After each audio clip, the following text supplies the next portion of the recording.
हमारी जो परवरिश हुई वो बहुत साधारण तरह से हुई थी। उस समय ये सब तामझाम भी नहीं था, और ये सिक्योरिटी का कोई मामला नहीं था।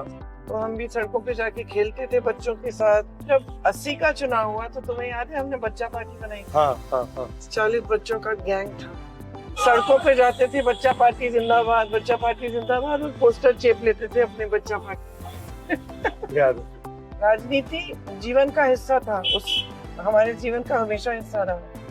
पूरा परिवार इकट्ठा बैठता था, बातचीत करते थे दादी से, और दादी मतलब बिना बताए हमें राजनीतिक ज्ञान देती रहती थी, हमें पता भी नहीं लगता था। दादी हैड अ पार्शियलिटी, दादी मेरे से पार्शियल थी। ओहो, दादी पापा थोड़ा इनसे पार्शियल थे। खिलौने भी एक बार लाई गई तो मुझे बुलाया कि भाई कौन सा पसंद है। मैंने कहा ये मुझे बंदर पसंद है, यही तो। मैं बड़ी खुश थी कि दादी ने मुझे आज बुला के मेरे से पूछ लिया। सच्चाई क्या थी, मुझसे पहले इनको बुला लिया था और पहले ही तय कर लिया इनके साथ 60 गांठ थी कि इनको क्या देना है। याद है जब दादी को अरेस्ट किया था? हाँ, मुझे बहुत अच्छी तरह याद है। हम दोनों लड़ गए, हम दोनों पुलिस वाले से लड़ गए थे कि हमारी दादी को नहीं ले जा सकते। टीयर गैस लगती थी, याद है? फिर दादी को जेल में जाके देखा।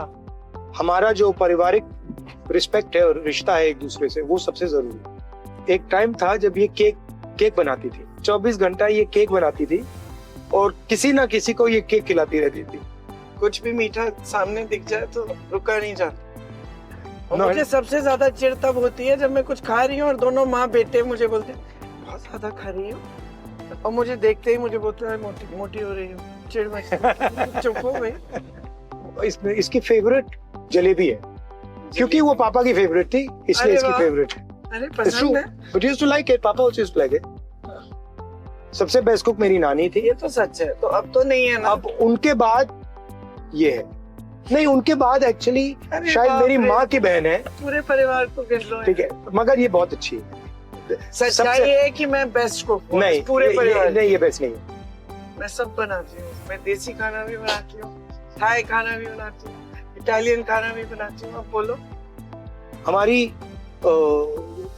आर्ग्यूमेंट्स भी होती है, लड़ाई भी होती है, बट वो 15 मिनट, 20 मिनट, आधा घंटा छोटी छोटी बातों पे कभी हो जाते हैं। जैसे मेरी माँ के साथ मेरा चलता रहता है उनकी हेल्थ के बारे में।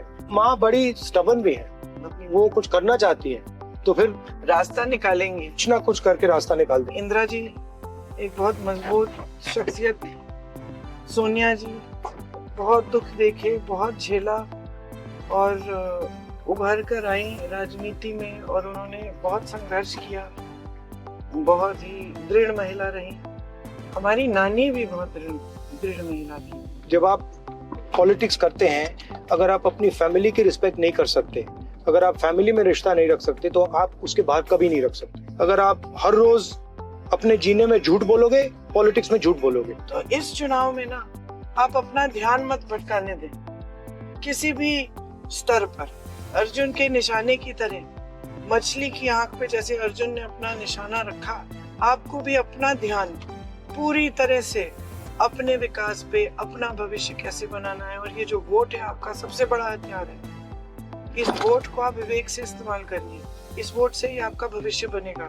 रायबरेली का बहुत जरूरी रोल है हिंदुस्तान की प्रगति में, हिंदुस्तान को डायरेक्शन देने में। उत्तर प्रदेश का राजनीतिक सेंटर, आइडियोलॉजिकल सेंटर सालों से रायबरेली रहा है।